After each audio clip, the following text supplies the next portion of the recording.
Bonjour et bienvenue sur TV Land, votre télévision locale. Dans notre édition de ce lundi 19 octobre, il sera tout d'abord question de sécurité avec les rencontres sécurité du Grand Mail. Puis nous découvrirons les actions autour de la Semaine Bleue à Saint-Vincent de Tyrosse avant de prendre la route pour Léon qui a reçu le label Arbre Remarquable. Nous retrouverons la Semaine Bleue mais à Ondres cette fois avant de clôturer notre journal par le métier de chaudronnier. Pendant 4 jours, du 7 au 10 octobre, se sont tenus sur l'ensemble du territoire français, en métropole mais aussi en Outre-mer, la 3e édition des rencontres de la sécurité. Un rendez-vous annuel qui donne la possibilité à tous les citoyens de rencontrer les acteurs de leur sécurité, que ce soit les policiers, les gendarmes, les sapeurs-pompiers, les représentants de la sécurité routière et civile ou encore le personnel de la préfecture.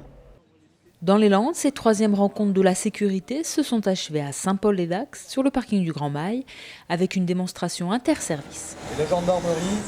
Dans le scénario mis en place, 2 braqueurs en fuite encastrent leur véhicule contre un poteau après un vol à main armée commis en zone gendarmerie. La suite, les passants y ont assisté en direct. Vous m'aurez pas, ouais. J'ai rien à foutre, j'ai le premier qui approche le plan. Vas-y, t'attends, moi, je vais te planter.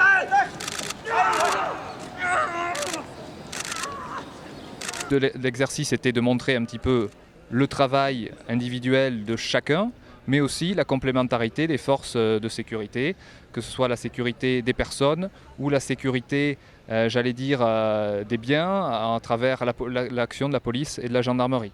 Donc quel que soit le territoire, il y a une complémentarité qui s'opère pour le meilleur service possible et surtout l'efficacité de la justice. Après l'intervention des gendarmes, les sapeurs-pompiers sont entrés en jeu pour désincarcérer le 2e braqueur, le tout en temps réel.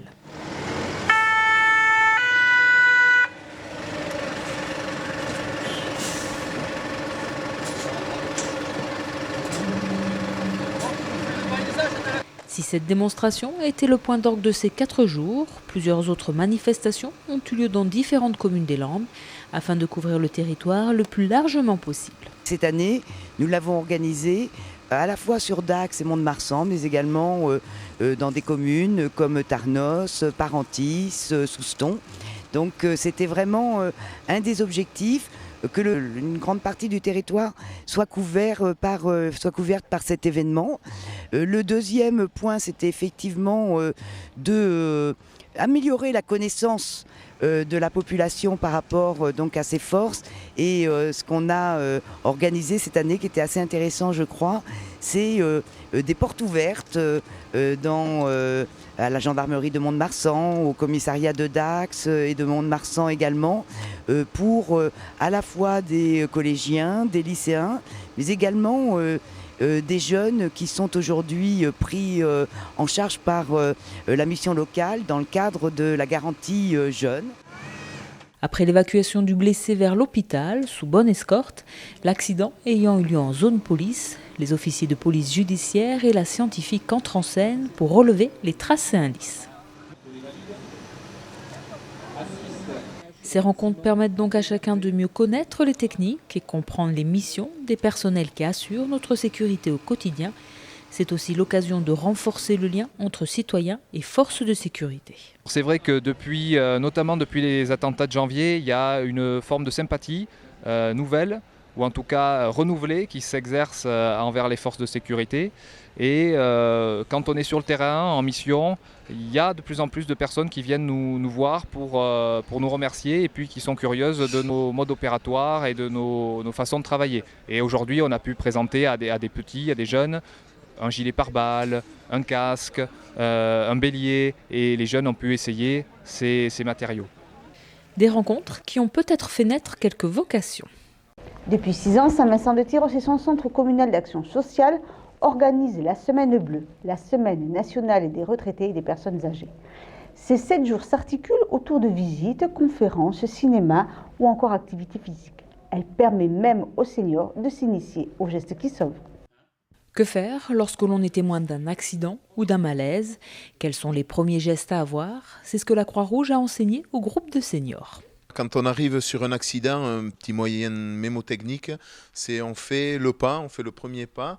Donc le P, c'est la protection. Il faut se protéger soi-même pour éviter d'être victime d'un suraccident. protéger les témoins qu'il peut y avoir et protéger la victime. Donc tout ça, c'est en signalant autour de soi. Après, le A de pain, c'est l'alerte. Je préviens les secours pour vite avoir du renfort. Et le S, c'est secourir. Donc si je sais faire des gestes, ça peut être un massage cardiaque, ça peut être une mise sur le côté pour éviter que la victime s'étouffe avec son propre vomi, ça peut être un arrêt d'hémorragie, enfin il y a plein de gestes. Donc la dernière lettre, c'est je porte secours. Pour porter secours efficacement, les seniors ont appris à mettre une victime en position latérale de sécurité. Là. Et je dégage la bouche. Ils ont aussi été initiés à l'utilisation d'un défibrillateur. C'est vrai qu'on voit fleurir un peu partout maintenant des défibrillateurs et les personnes, ça leur fait un peu peur. On agit sur le corps humain, on envoie de l'électricité. Et les appareils sont tellement bien faits qu'on ne risque pas de faire de dégâts puisque c'est l'appareil qui décide à notre place. On a juste, nous, besoin de l'allumer et de placer 2 électrodes sur la poitrine du patient. Après, c'est le défibrillateur qui vous dit tout, donc il n'y a aucun risque de faire mal. À l'issue de cette matinée, les participants sont repartis plus confiants sur la conduite à tenir en cas de malaise ou d'accident. Oui, j'ai l'impression que je pourrais quand même intervenir, et en souhaitant quand même qu'il y ait une deuxième personne à côté. Mais déjà, pour les premiers gestes, oui, je pense que oui. Je pourrais peut-être intervenir favorablement et efficacement.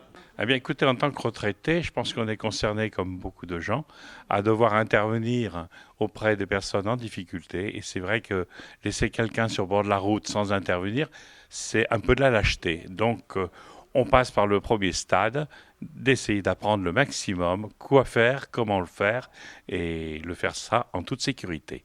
Je retiens la leçon. Chaque année, nous recevons des scouts et nous ferons venir la Croix-Rouge pour qu'ils apprennent aux jeunes comment aider les personnes en difficulté. Tout le monde est capable d'alerter et protéger. Pour secourir, la Croix-Rouge dispense des formations, car en cas d'accident et surtout d'arrêt cardiaque, chaque minute compte. La France dispose parmi tout son patrimoine de véritables trésors, certains moins connus que d'autres. C'est le cas des arbres. Inventorier, faire connaître et sauvegarder les arbres d'exception, telle est la mission d'un groupe d'amoureux de la nature qui se déplace partout en France pour décerner le label Arbre remarquable. Ils étaient à Léon mardi dernier, regardez.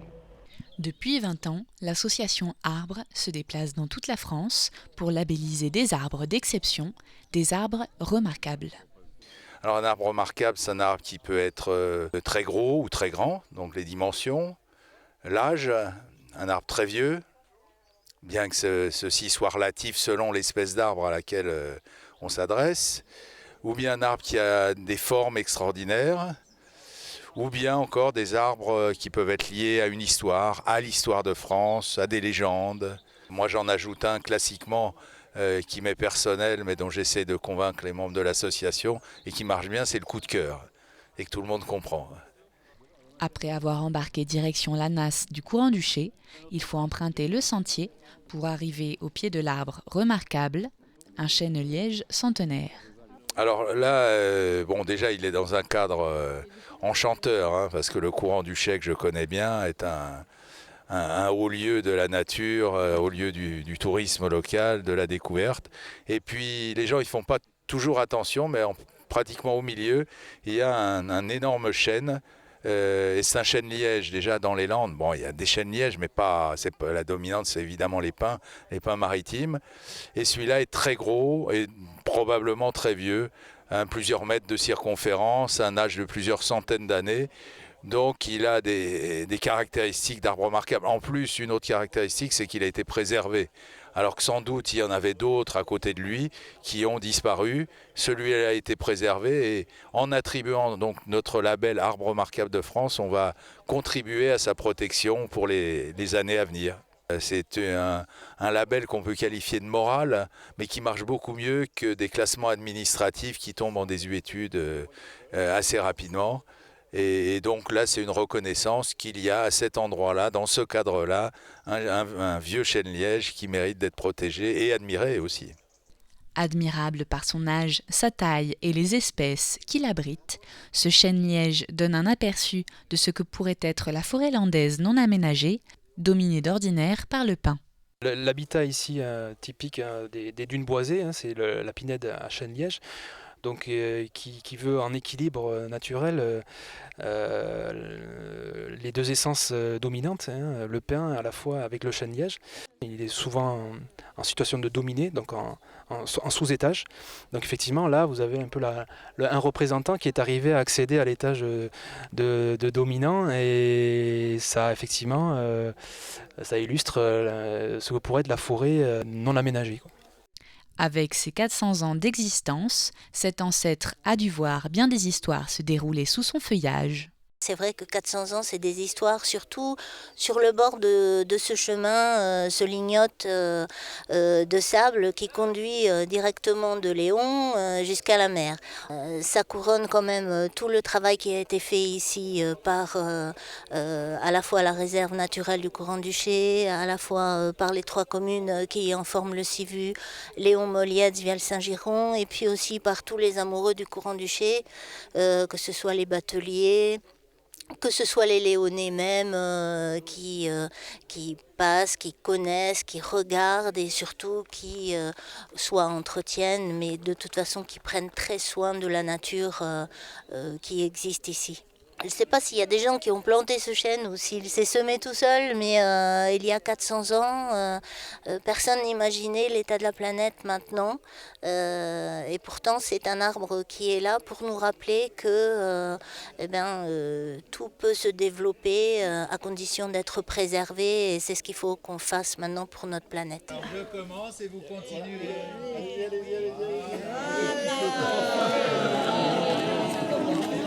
La Semaine bleue s'est achevée dimanche. Ces 7 jours annuels sont l'occasion pour les municipalités d'organiser diverses manifestations à destination des seniors.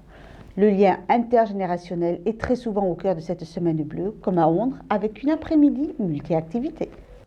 Au foyer d'éducation populaire d'Ondres, retraités et jeunes du centre de loisirs avaient rendez-vous pour passer une après-midi ensemble autour d'activités organisées avec l'aide du FEPO dans le cadre de la Semaine bleue mise en place par la municipalité. C'est la 2e année que nous organisons la Semaine bleue dans cette forme-là.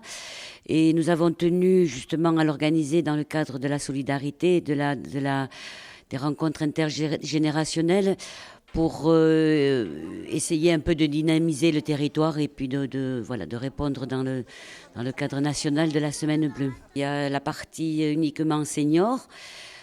Cette année, notamment, il y a une conférence demain pour les personnes aidant les personnes malades. Après, nous avons aussi, comme cet après-midi par exemple, où s'est déroulée la rencontre avec le centre de loisirs. Voilà, ça s'adresse en fait à toutes les générations. Et demain, il y a une soirée de jazz, justement pour les ni très jeunes ni tout à fait seniors. Voilà, un peu entre les deux, pour un échange, en fait, pour participer à la vie locale et se connaître et se rencontrer.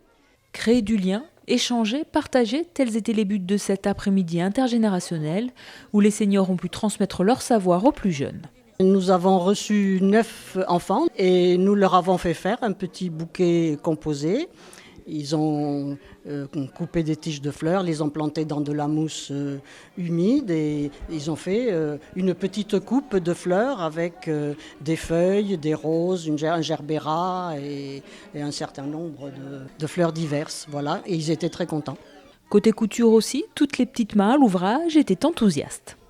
Elles ont dessiné le contour d'un chat en bleu et nous, sur le contour, on a mis des boutons, on a cousu des boutons.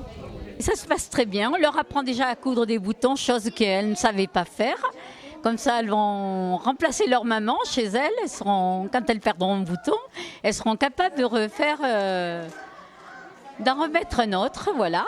C'était bien parce que j'avais fait de la couture mais qu'une seule fois, j'arrivais pas et maintenant j'arrive à faire toute seule, sauf le nœud et c'était bien.